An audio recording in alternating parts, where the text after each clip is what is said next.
Hey guys, David Stewart here. I hate to be the bringer of bad news, but Star Wars Episode 7, The Force Awakens, it sucks. And I'm going to tell you why. Usually I don't say something sucks. Well, I don't straight up say, like, this sucks. I'll usually say I don't like it or it's not for me. I've softened a lot over the years about sort of my venom towards things, but I really do think that this one sucks. I think it's like not just subjectively or aesthetically displeasing to me, but I do think it's actually a poor example of storytelling and movie making. So there will be plot spoilers. There will be significant plot spoilers. So if you're one of the people that doesn't like plot spoilers, you're probably going to want to turn this off. If you're somebody who watched the movie and would like a different perspective and maybe you liked it, then maybe you'll see that perspective. And if you're someone who's like, I really don't care about Star Wars and I just want a good analysis of the film, well, this is what I'm going to give you. I decided not to do this as an article. I usually would write this as like an article because I wanted more emotion. I have a big emotional attachment to Star Wars, so I wanted something with a little more emotion. And I also didn't want to have a rant. I didn't want to just like go off on a rant. I wanted something a little more organized. So I decided to do kind of an organized video, but still have some like rant-like quality. So that's what this will be. The main reasons that this movie sucked, I'm going to give sort of some big reasons and then I'll do some specifics. So the characters were really bland, stupid, and unlikable. So the characters were badly written and badly developed. The production doesn't serve the storytelling of Star Wars or this particular movie. Even though the production value is high, it doesn't effectively work for the story. The plot is really, really bad. It's atrocious, and the lore is like a spit in the face of like what went before. The lore is nonsensical. There's a constant breaking of the rules of the universe. So I'm going to talk about that breaking when I guess I talk about everything else. So let's talk about the characters first. The main character is a character named Rey. She is a girl who is raised on a desert planet called Jakku as a scavenger. She is an incredibly boring, stupid character, and the reason she's boring and stupid is because she's basically a Mary Sue. If you don't know what a Mary Sue is a character. It comes from like Star Trek fan fiction. It's a character that is like hyper competent and comes in and impresses all the old characters and then saves the day. And usually in fan fiction, she dies at the end and everyone cries.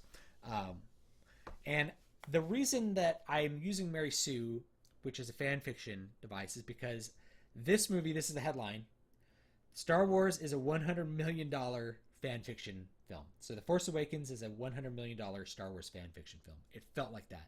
And that's how bad the writing was. And that's how bad just everything sort of with it was. And yet somehow it's like a fan fiction film with the actual actors. It's bizarre. Anyway, so Rey is a character who is hyper competent. She is able to survive on her own on this desert planet, which I don't really disbelieve that. It's all the stuff that comes after that. She gets the Millennium Falcon. It hasn't flown in 20 years. Somehow she powers it up, flies it better than Han Solo ever did, and is able to outmaneuver enemy ships from the New Order, which is just the Empire again. It's Empire 2.0. Including there's this break in reality where she like flips the Millennium Falcon around and the broken cannon, which is facing in one direction, finally lines up with the ship that's pursuing them and boom, blasts the ship out of the air, which is totally unbelievable. That would be like you strapping a shotgun to a biplane, spinning around in circles and shooting the shotgun once, and then it hits something. It hits like your enemy and destroys them. It's like, that's just really, really unlikely. There's a reason you have pivoting turrets on starships or like on B-29 bombers, for instance. So it'd be like maneuvering a B-29 bomber around to like have a fixed gun like shoot someone. It's just not very realistic. Big break. So right at that point, that's when I was like, I don't think this movie's very good with her. That's when I really stopped believing her. She impresses the crap out of Han Solo because she knows his ship better than he does, the Millennium Falcon, which he spent decades maintaining and flying. And of course, he like showers her with adoration and wants to make her his apprentice. Then later on, she has these incredible force powers. She's able to do Jedi mind trick instantly without ever seeing it before. Somehow she knows to attempt it, and it works the first time with zero training, even though it would take years possibly of training for a Jedi to actually be able to influence somebody's mind with that. Just as an example, New Hope, 1977, original Star Wars, we see Obi-Wan Kenobi do this mind trick, and it really impresses Luke. And then we see him do it at the beginning of Return of the Jedi, signifying his growth from novice to master. In this case, her growth from novice to master occurs in about 30 seconds, where she goes, oh, I have force powers because I resisted Kylo Ren. Now I'll do a Jedi mind trick, which I've never heard of before, and it will work. Yes. So then at the end of it, she also has a sword fight with Kylo Ren, who's supposed to be a master swordsman and super powerful force wielder, and kicks his butt, basically. And she would kill him, except Deus Ex Machina. They just like split the earth open, and there you go. Sequels on the way. So I think she's a really bad character.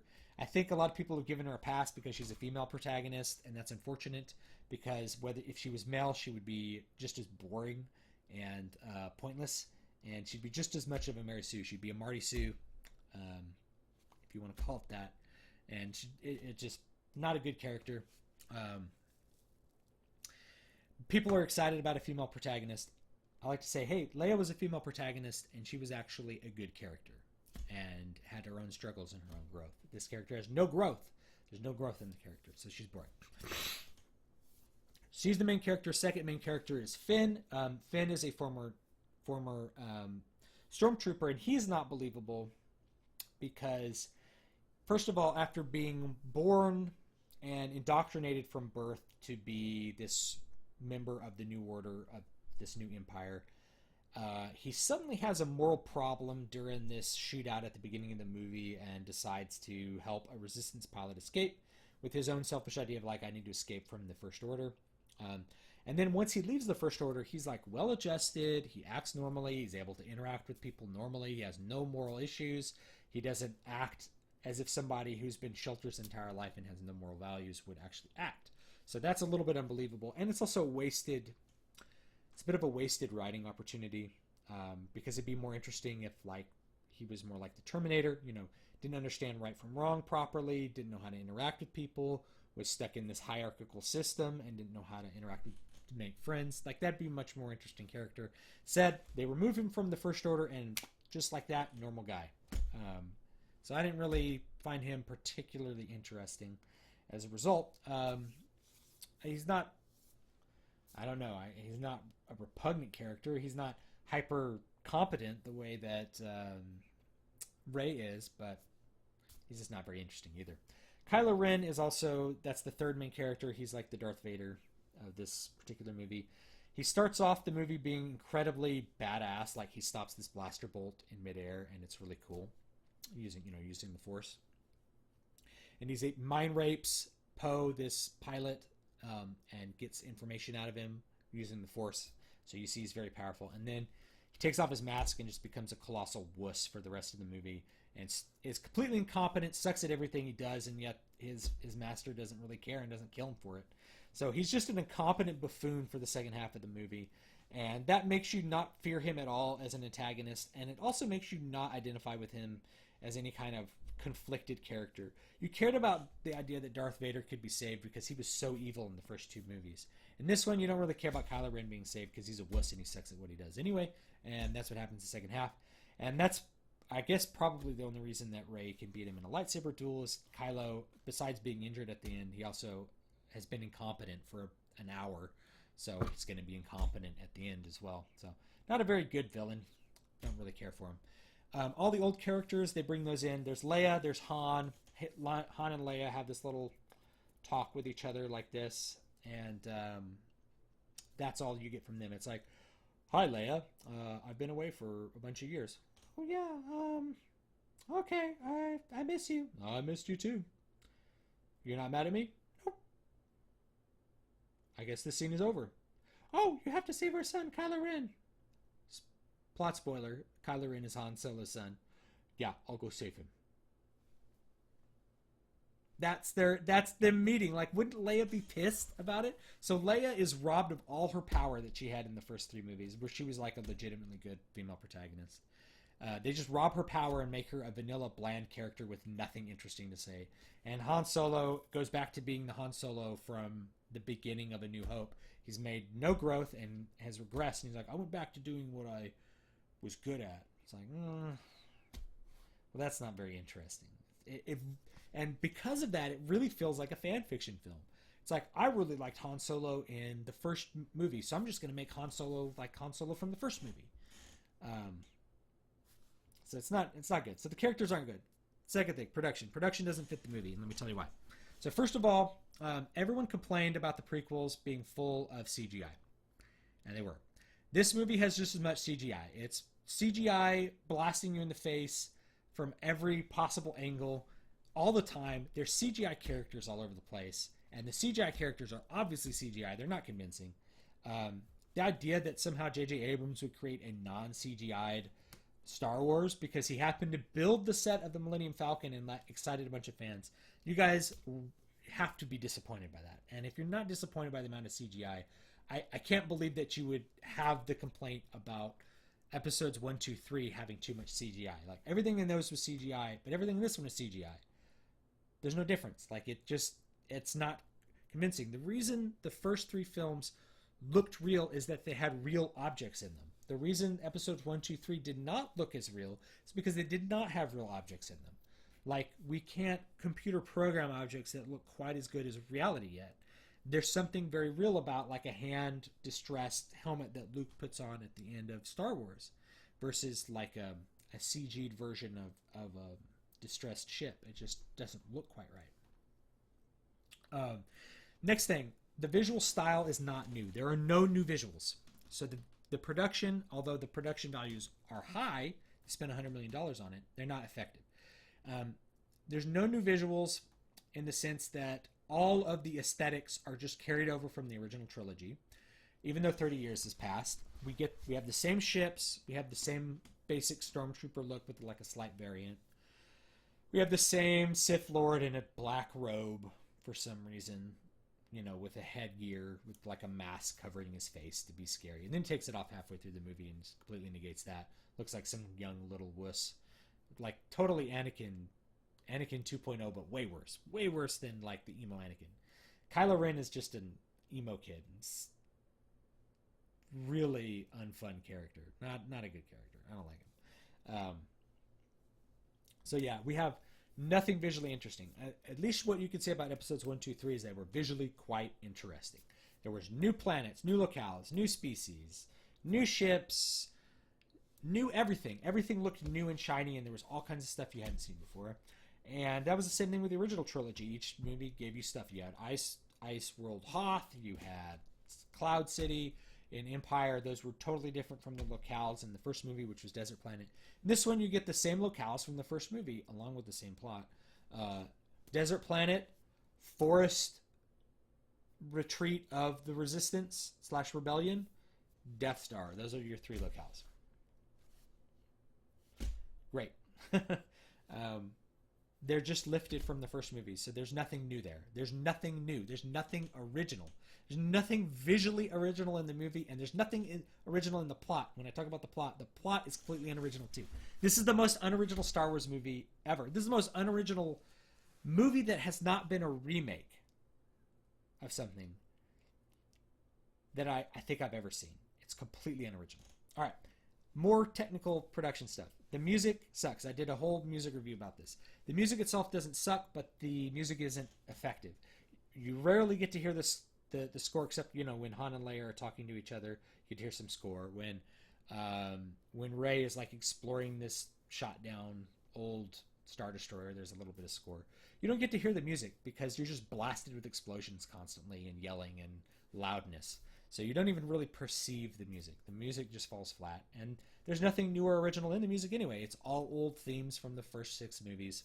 Nothing new to see there. I have a whole music review on that. Last thing I'll talk about is a technical thing. The volume maximization is extremely high in this movie. It's a very loud movie. And this also ties into another production aspect that is very common with J.J. Abrams, which is the pacing of the movie is really bad. But the loudness, the overall loudness is, I'll talk about the pacing in a second, but the overall loudness is really, really high. If I were to guess, if you were to average the entire loudness of the movie, all decibels, I bet you it would be like a -5 dB average. Because in digital, 0 is the loudest, and then you go down from there. So -5 is really loud. Whereas most movies are like -30, -20, right? A loud action movie might be -18. Because there's quiet moments and there's loud moments. There's explosions, and then there's people talking like I'm talking to you. In this one, it's just like explosions, ships flying non-stop. It's action-packed. But it's so action-packed there's no plot. And it's so loud that the loudness doesn't have an effect. And what happens is that we don't perceive loudness in an absolute scale. So that recording, if I'll do a video on the loudness horse sometime. That recording that is like a -2 dB that's really loud, we only perceive it as loud because it's loud compared to everything else around us. When you hear a clap that's loud, it's loud because what happens before it is not loud. So the contrast between volumes is what creates loudness. If I go into the movie theater and it's just loud the whole time, and I saw it in like Atmos and DFX and all that kind of crap, it was just loud. I never perceived it as loud after like the first 2 minutes because it was just loud the whole time. There was no quiet. So what happens is that the listener or the viewer, they stop perceiving any kind of tension, and that just becomes the base level. You're not using volume to create tension anymore after that. You now just have a base level of relaxation that happens to be loud. So that gets me into the next thing, which is the pacing. The pacing is god awful. It's totally like what a lot of modern movies do, which is try to cram as much stuff into 20 seconds as possible. So you have these constant scene changes that are just flipping through, things exploding, things happening, and then the Death Star explodes, and that's the plot. So the problem with that, let me see if I can get this camera to focus on me again. There we go. Problem with that pacing is that you don't ever perceive tension. The same way that you don't perceive loudness because everything's loud, you don't perceive tension because everything is action-packed. There's not a moment of quiet reflection in the movie other than like the two talking heads, Leia and Han, avoiding saying anything meaningful or interesting. You have to have things build up in order for there to be tension. And if you look at, I'll try to link it in this video too, there's the Death Star attack scene in A New Hope. They slowly approach the Death Star. You get the whole sort of build up. They get in the ships, they fly away. You get to see a long attack sequence, and then the Death Star finally explodes. In this case, it's just like they're attacking, and then things, it happens twice as fast as it does in the old movies. So that we don't have any perception of tension.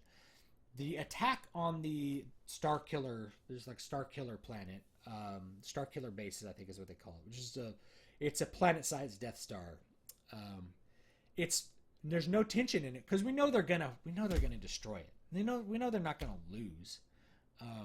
So they just attack it, and then it explodes, and there's no buildup of tension. There's no idea that there might be failure. Never do we have any kind of characters feeling any kind of problems or feeling like they're not going to succeed or being worried about it. We just don't see it. It just doesn't exist for us. So that's the big problem with the pacing. And so the pacing doesn't serve the movie, and it doesn't serve a Star Wars movie. Star Wars movie has always been about the story. It's not been about things exploding. Contrary to popular belief, Star Wars movies have always been heavy on story. The episodes 1, 2, 3 were very heavy on story. They weren't written the way I would write them, and there were some aspects of production that I don't really like, and so I kind of come off with, like, at best, mixed feelings, mostly negative feelings for, like, episode 1.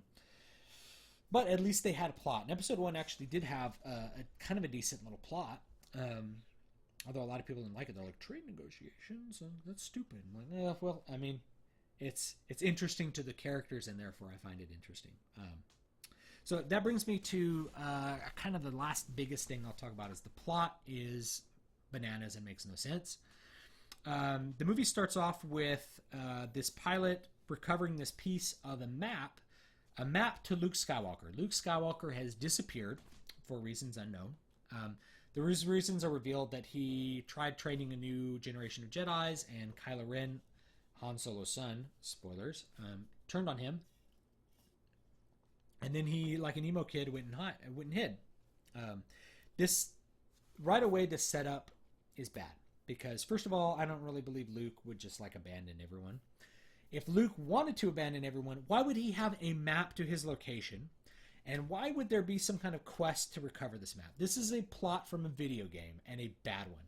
This is like part of the plot from Knights of the Old Republic, which was we have to find these ancient star maps, and then we can reconstruct our maps and go find the Star Forge. In this case, it's like you got to find the map so that you can like find Luke. It's kind of like find all the Triforces, and then you can defeat Ganon. It's like finding maps is not a movie device. A map to someone or a map to something and trying to recover it is not a good movie device.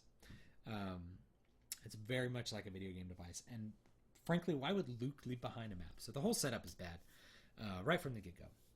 Then halfway through the movie, we abandoned that whole messy trying to find Luke thing, and we instead focus on the new Death Star, Starkiller Base, which is introduced.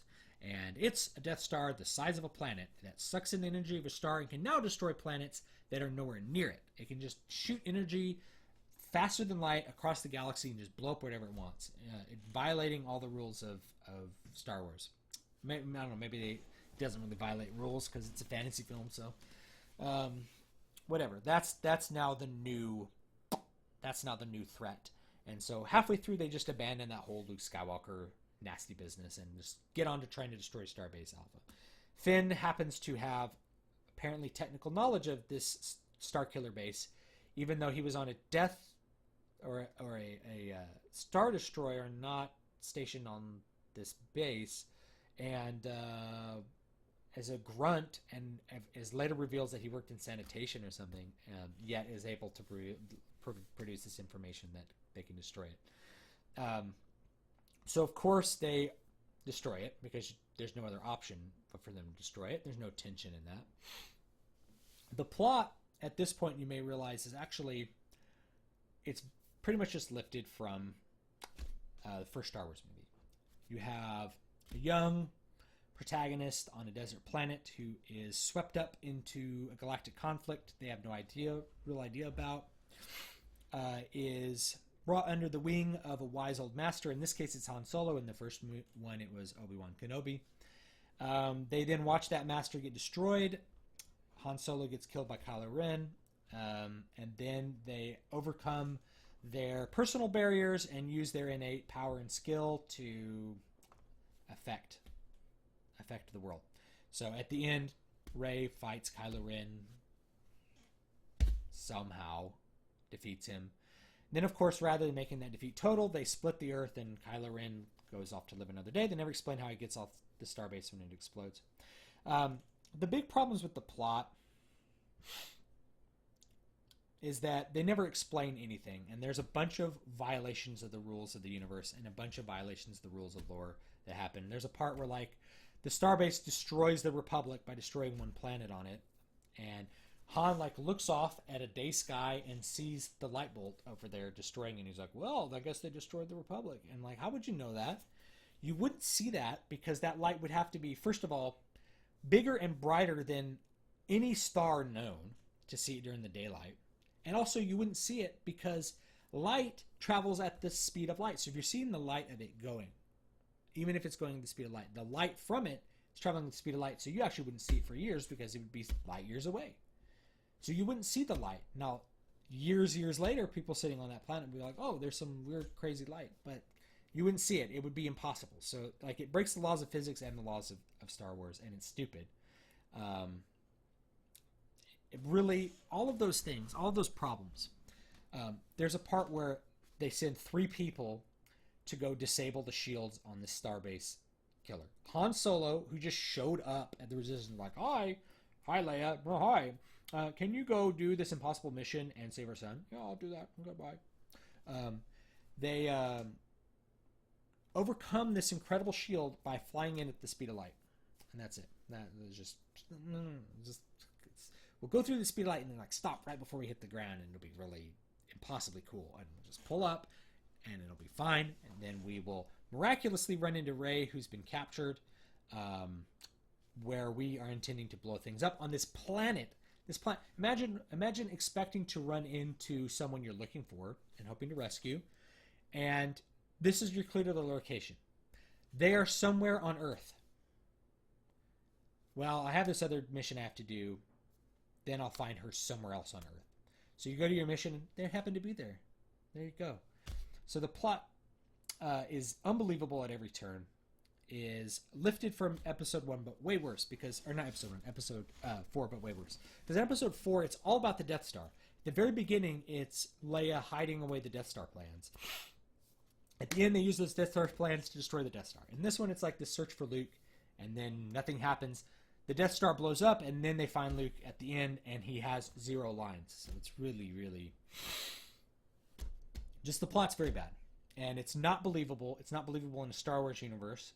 It's completely unimmersive because there's always things you're like, wait, what? Wait, what? There's a part where Han takes Rey to this planet, never explains why he takes her there except to meet this old CGI woman who happens to have Luke Skywalker. When he gets his hand cut off in Return of the, or in Empire Strikes Back, it falls into, it should be dust, but she has it, and Rey touches it, and now objects in Star Wars suddenly have like memory, and it gives this vision, and there you go.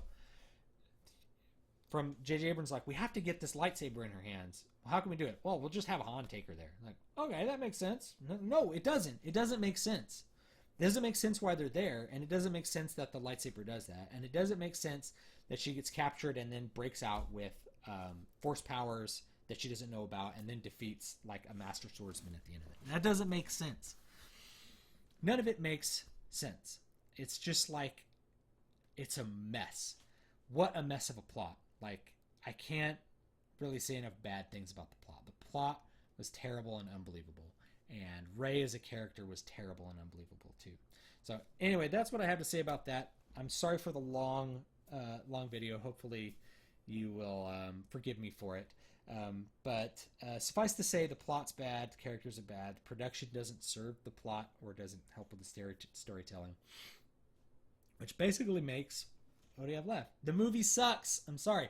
It's a $100 million fan fiction film. All right. Have a good night. Thanks for watching. You could call me a jerk in the comments below if you disagree, and I appreciate that. So have a good one.